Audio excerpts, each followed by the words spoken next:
오늘 우리가 함께 읽은 본문 말씀을 중심으로 하나님의 부르심이란 제목으로 함께 은혜를 나눠보려고 합니다. 서양 속담 중에는 지루한 사람과 밥을 먹지 말라라는 말이 있다고 합니다. 사람들의 매력에는 여러 가지가 있지만 그 중에서도 유머 감각은 아주 중요한 매력으로 손꼽힙니다. 특유의 유머로 썰렁한 분위기도 반전시킬 수 있는 사람, 화난 사람이나 슬픈 사람도 금방 미소 짓게 만들 수 있는 사람은 어디서나 인기가 많습니다. 과학자 중에서도 특유의 유머 감각과 엉뚱함으로 재미있는 에피소드를 많이 만들었던 사람이 있습니다. 바로 미국이 낳은 천재 물리학자 리처드 파인만이라는 사람이죠. 그는 최초의 핵폭탄을 개발한 맨해튼 프로젝트에 참여하였고 노벨 물리학상을 받았을 정도로 위대한 물리학자였지만 장남삼아 1급 비밀이 들어있는 캐비넷을 열어서 금고털이라는 별명도 가졌고 재치 있는 농담으로 늘 주변 사람들을 웃게 하였습니다. 또한 대학 교수로서 어려운 물리학 강의를 하다가 때때로 학생들에게 봉고 연주를 들려주기도 했다고 하죠. 가볍고 재치 있는 농담과 또 엉뚱함으로 삶을 부드럽게 만들 줄 알았던 이 파인만의 태도는 어쩌면 자신의 연구가 품고 있는 무거움을 이기는 나름의 방식이 아니었을까 생각하게 됩니다. 무거운 것을 가볍게 여기는 것, 사람들이 유머를 좋아하는 이유도 여기에 있는 것 같아요. 사실 지난주에 창세기가 다 끝나고 어떤 말씀을 또 청년들과 나눌까 많은 고민을 했습니다. 창세기는 우리에게 성경 전체를 이해하는 기본적인 시각을 우리에게 선물해 주었습니다. 하나님의 창조, 인간의 타락, 그리고 그러한 인간을 회복시키기 위한 하나님의 약속이 우리가 가지고 있는 이 성경 전체의 주제인데, 그 약속이 결국에는 구약 성경 통틀어서 가나안 땅, 그리고 아브라함의 자손을 통해서 예수님이 이 땅에 오실 것이라는 그 약속이었다라는 것이 창세기를 통해서 우리가 알게 된 사실이었죠. 창세기를 통해서 우리가 성경 말씀을 이해하는 기초를 세웠다면, 오늘부터 우리가 살펴볼 이 로마서는요, 예수 그리스도를 통해 이 땅에 하나님이 선포하신 복음에 대해서 아주 자세하게 기록해 놓은 성경입니다. 하지만 이 성경을 선택할 때 좀 한 가지 큰 걱정은, 로마서는 창세기처럼 재미있는 이야기도 없고 그냥 읽어서는 잘 이해가 안 될 정도로 때로는 어려운 내용을 담고 있는 성경이라는 점이었습니다. 솔직히 말하자면 저조차도 로마서를 제대로 읽고 공부해 본 적이 없었습니다.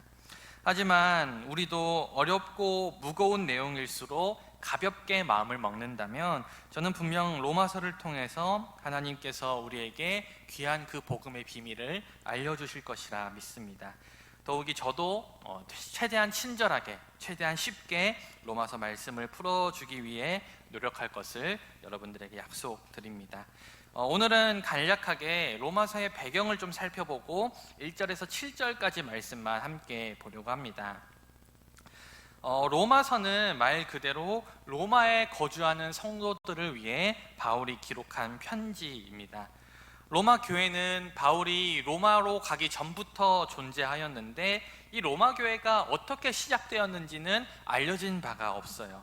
하지만 가장 유력한 추측은 스데반 집사님이 그 순교를 당하고 예루살렘 교회가 핍박을 받았을 때, 그때 그 그리스도를 믿었던 많은 유대인들이 세계 각지로 흩어지게 되었는데, 그 중에서 몇몇 사람들이 로마로 가서 그곳에서 예수님을 믿기 시작하면서 로마 교회가 생겼다라고 보는 것이 가장 유력한 가설입니다.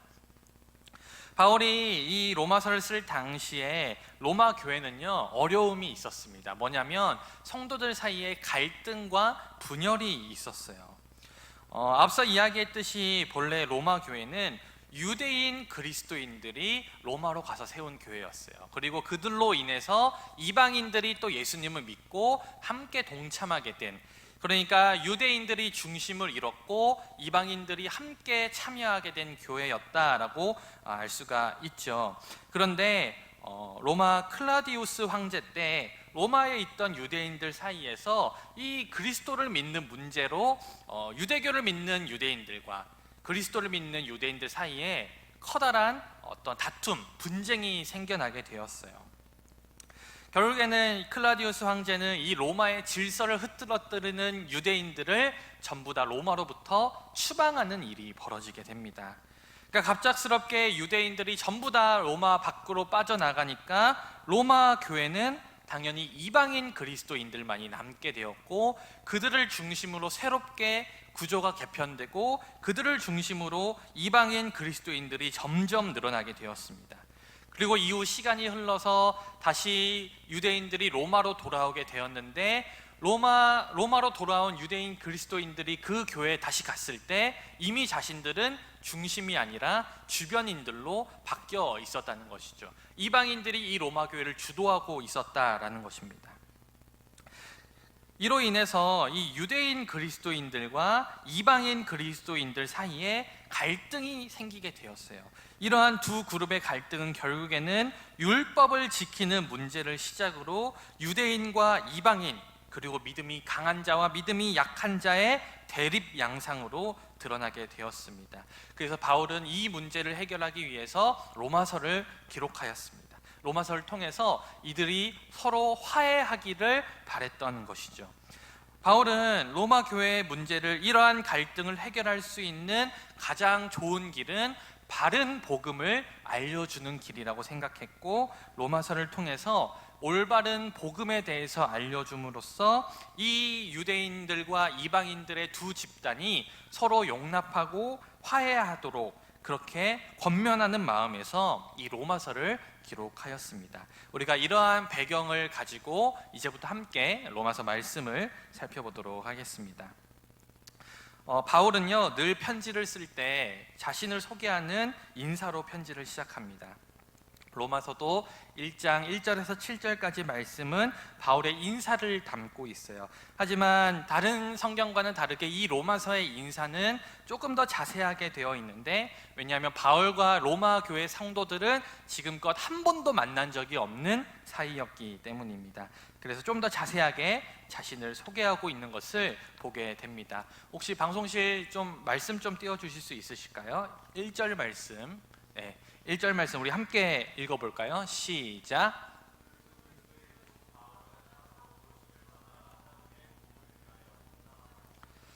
네, 먼저 1절에서 바울은요, 로마 교회 자신을 소개합니다.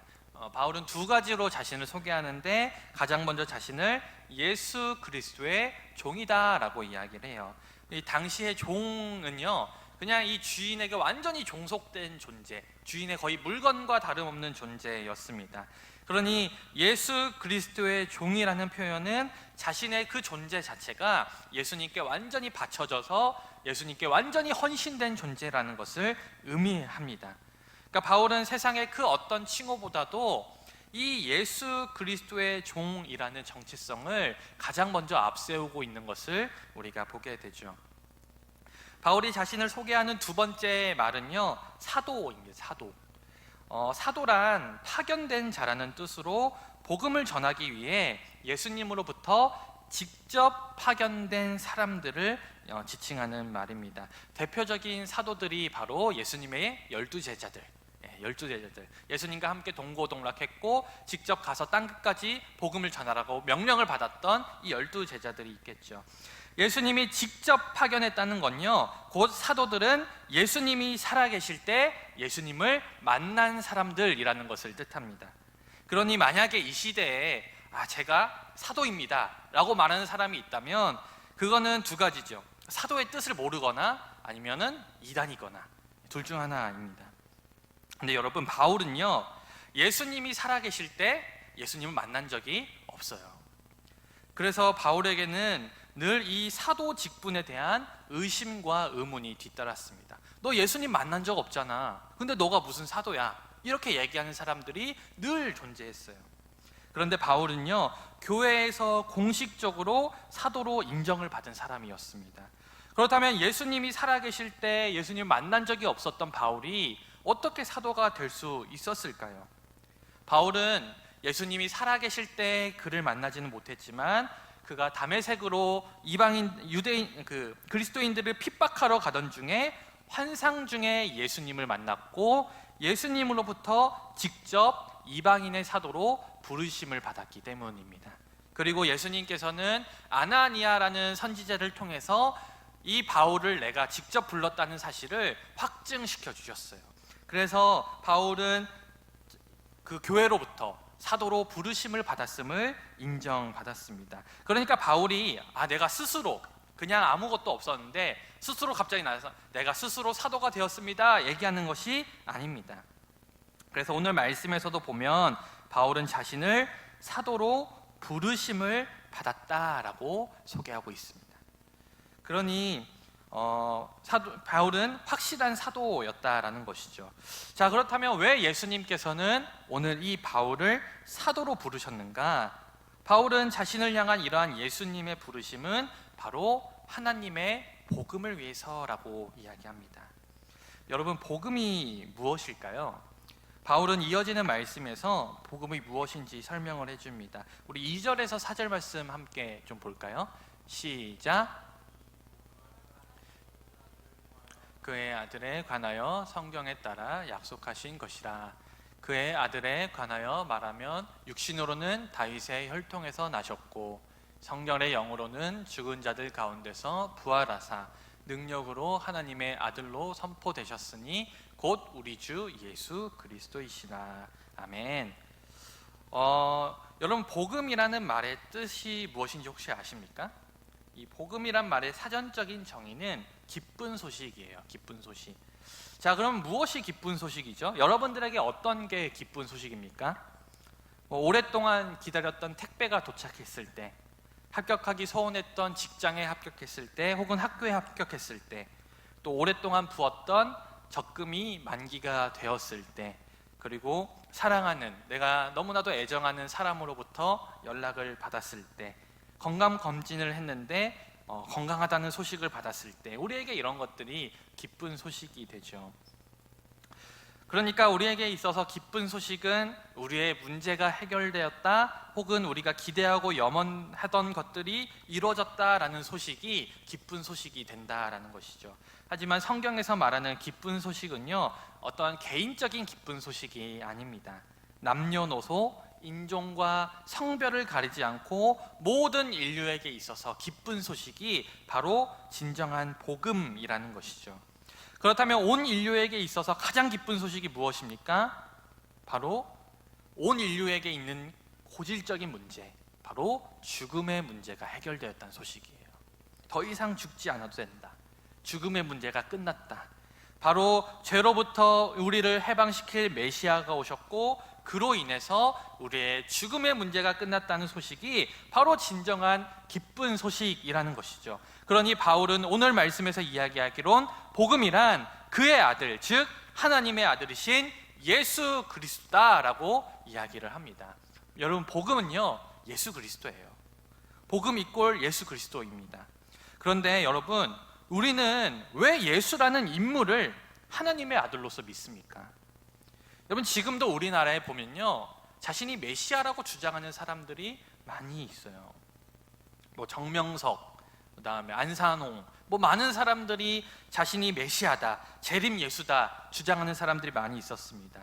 그리고 그 이스라엘, 그 예수님이 태어났던 그 당시의 이스라엘에서도 수많은 사람들이 내가 바로 하나님이 말씀하신 메시아라고 주장하는 사람들이 많이 있었다는 것입니다. 그러면 왜 그렇게 메시아라고 주장하는 수많은 사람들 중에서 우리는 유독 예수라는 인물만이 진짜 하나님의 아들이라고 말하고 왜 그를 그리스도라고 부르며 그를 믿고 있는 것일까요?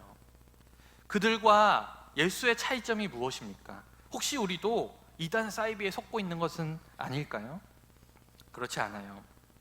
바울은 복음, 즉 예수 그리스도는 어느 날 갑자기 하늘에서 뚝 떨어진 것이 아니라 구약의 선지자들을 통해서 오랜 시간 동안 약속되던 일들이 성취된 것이라고 말합니다. 다시 말해서 구약 성경을 통해서 하나님께서는 이미 우리에게 앞으로 오실 메시아가 어떤 분이시고 어떤 일을 하실 것이고 그 일들을 통해서 이 사람이 메시아인지 아닌지 구분하라고 다 알려주셨고, 예수님께서 이 땅에 오신 다음에 그 모든 일들을 다 성취하셨다라는 것을 의미하는 것이죠. 여러분, 구약 성경에는요, 이 땅에 오실 그리스도에 대한 예언이 332가지가 있습니다. 332가지. 그리고 예수님께서는 이 땅에서 33년이라는 짧은 생을 사셨지만 그 모든 일들을 다 행하셨어요. 그래서 예수님의 행적을 다루고 있는 마태복음, 마가복음, 누가복음, 요한복음을 보면은 예수님이 어떠한 행동을 한 이후에 이는 구약의 어떠한 말씀을 이루려 하심이라라고 기록되어 있는 부분을 우리가 보게 되는 것이죠. 그것이 무엇이냐면 바로 이분이 구약에서부터 약속되어져 온 하나님의 아들 그리스도가 분명하다라는 것을 증거해 주는 확실한 증거가 된다는 것이죠. 물론 다른 사람들도 성경에 기록된 말씀을 흉내내면서 살 수 있었을 것입니다. 하지만 하나님께서 알려주신 이 그리스도를 알아볼 수 있는 여러 가지 증거들 중에서 다른 어떤 사람도 흉내낼 수 없는 가장 대표적인 증거 2가지가 있어요. 첫 번째는 오늘 말씀 3절에서 바울이 말하고 있는 다윗의 혈통입니다. 다윗의 혈통. 하나님께서는 이 하나님의 아들이 인간의 몸을 입고 이 땅에 올 것인데 그는 다윗의 혈통을 통해 날 것이다라고 알려주셨습니다. 그리고 예수님은 성령으로 잉태되셨지만 분명히 다윗의 혈통으로 이 땅에 오시게 되었죠. 다윗의 혈통으로 난다는 것은 다른 사람이 흉내낼 수가 없는 겁니다. 그거는 정해진 거예요. 그렇기 때문에 그리스도를 알아보는 아주 중요한 증거가 됩니다. 그래서 마태복음은요, 마태복음 1장에서 예수 그리스도의 족보를 소개하고 있는데 이걸 통해서 뭘 말하고 싶은 거냐? 바로 예수님이 다윗의 혈통으로 오신 메시아다라는 것을 말하고자 한다는 것이죠. 우리가 이 땅에 오시는 이 그리스도를 알아볼 수 있는 2번째 결정적인 증거는 바로 4절에서 바울이 말하고 있는 부활이에요. 부활은 예수님이 그리스도임을 가장 강력하게 증거하는 사실입니다. 이 세상 어떤 사람도 죽었다 살아나는 사람은 없어요. 왜냐하면 물론 있죠. 근데 그건 덜 죽었기 때문에 그런 거지 완전히 죽었다가, 왜냐하면 예수님이 사흘 동안 무덤에 계셨잖아요. 그건 완전히 죽었다는 뜻이거든요. 완전히 죽었다가 살아난 사람은 없습니다. 왜냐하면 죽음이란 죄에 대한 결과이기 때문이에요. 따라서 아무리 선하게 살아도 존재 자체가 죄인인 인간이 죽음을 이길 수는 없습니다. 하지만 예수님은 죽음을 이기시고 죽었다가 사흘 뒤에 부활하셨습니다. 그리고 부활하신 후에 제자들에게 그 몸을 직접 보이셨어요. 그러니 세상의 많은 사람들이 아무리 자신을 메시아라고 주장하여도 오직 진짜 메시아, 진짜 그리스도, 진짜 하나님의 아들은 우리가 믿는 예수 그리스도밖에 없다라는 것이죠. 바울은 자신이 그러한 하나님의 아들 예수 그리스도로부터 은혜와 사도의 직분을 받았음을 고백합니다. 하지만 바울만이 그러한 예수님의 부르심을 받은 것은 아니었어요.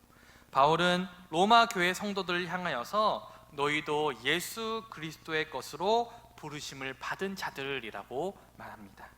그리고 그렇게 하나님의 사랑하심과 부르심을 받은 모든 자들에게 예수 그리스도의 은혜와 평강을 기원하는 곳으로 바울은 로마서의 문을 열고 있습니다. 사랑하는 여러분, 오늘 바울은요 자신뿐만 아니라 로마 교회 모든 성도들이 부르심을 받은 자들이라고 말합니다. 그래요, 여러분 우리 모두는요 주님으로부터 부르심을 받은 사람들입니다. 그렇다면 어떤 부르심을 받았습니까? 먼저 우리는 하나님의 나라로 부르심을 받았어요. 하나님께서는 예수 그리스도를 통해서 우리에게 복음을 주셨고 그 기쁜 소식을 통해 우리를 하나님의 나라로 부르셨습니다. 하지만 우리는 이 하나님의 부르심을 단순히 초대 정도로만 생각해서는 안 됩니다. 여러분, 초대는요 초대받는 사람이 그것을 갈지 말지 결정할 수 있는 결정권이 있어요. 하지만 우리를 구원으로 부르시는 그 하나님의 부르심에는 우리의 어떠한 선택권도 존재하지 않습니다. 우리는 이걸 갈지 말지 선택할 수 있는 그러한 부류의 초대가 아니라는 겁니다. 그래서 스코틀랜드 신학자 더글라스 문은 이러한 하나님의 부르심에 대해서 이렇게 설명합니다. 하나님이 은혜의 팔을 뻗어 사람들을 그의 나라로 데리고 오시는 강력하고 저항할 수 없는 부름이다. 강력하고 저항할 수 없는 부름. 여러분, 우리를 부르시는 하나님의 그 부르심은요, 우리가 저항하고 어떻게 선택할 수 있는 그러한 부류의 부르심이 아닙니다. 그냥 하나님이 부르시면 가는 거예요. 부르시지 않았으면 못 가는 거예요. 그게 바로 하나님의 부르심입니다. 그러니 우리가 하나님을 믿기로 선택한 것이 아니라 하나님이 태초부터 여러분들을 선택하셨기 때문에 우리가 지금 이 자리에 앉아서 하나님을 믿는다고 입술로 고백할 수 있다라는 사실을 우리가 꼭 기억해야 합니다. 그러니 우리에게 있어서 때로는 삶 속에 살다 보면 우리에게 구원의 확신이 들지 않을 때가 있습니다. 그렇죠? 나 구원 받았나? 나 진짜 구원 받은 거 맞아? 이러한 생각이 들 때마다 우리는 나의 모습이 아니라 나를 끝까지 구원으로 인도하실 하나님의 모습을 바라보아야지만 우리는 다시 한번 구원의 확신을 회복하고 끝까지 주님을 위해 살아갈 수가 있습니다. 또한 하나님은요, 바울처럼 우리를 예수 그리스도의 종으로 부르셨어요. 예수 그리스도의 종은 하나님께 온전히 헌신된 사람이죠. 그리고 우리는 이들을 뭐라 부르냐면 제자라고 부릅니다. 제자. 흔히 우리는요, 주님의 종이다 하면은 목회자들만, 저 같은 그런 목회자들만 떠올려요. 하지만 여러분, 그렇지 않아요. 하나님 나라로 부르심을 입은 모든 사람들은 예수 그리스도의 종, 예수 그리스도의 제자로 부르심을 입은 사람들입니다. 다만 주님께서는 다양한 재능, 다양한 능력, 다양한 환경을 허락하셔서 서로 다른 분야에서 서로 다른 모양으로 주님의 제자로 예수 그리스도의 종으로 살도록 부르셨을 뿐입니다. 그러니 모양만 다르지 우리의 정체성, 저와 여러분들의 정체성은 똑같이 예수 그리스도의 종, 예수 그리스도의 제자라는 것이죠. 그러니 여러분들이 하는 모든 일들은 주님께서 여러분들에게 맡기신 거룩한 사명이에요. 그러니 우리는 평소의 삶 속에서 하는 모든 일들, 그리고 우리가 만나는 모든 사람들을 가볍게 여기지 않고 충성을 다해서 감당해야 합니다. 사랑하는 여러분, 우리 모두는요, 복음으로 부르심을 받은 사람들입니다.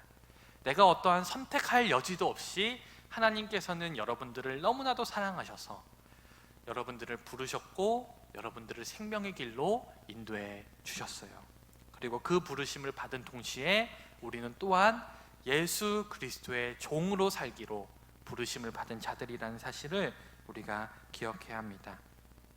우리가 이 사실을 기억할 때 우리도 바울처럼 내가 예수 그리스도의 종입니다, 그렇게 부르심을 입은 사람입니다 라고 스스로를 소개할 수 있는 사람이 되었을 때 저는 분명히 주님께서 여러분들의 삶을 귀하게 이끌어 주실 것이라 믿습니다. 이제는 여러분들도 나에게 맡겨진 모든 사명에 충성하는 저와 여러분 다 되시기를 주님의 이름으로 간절히 축원드립니다.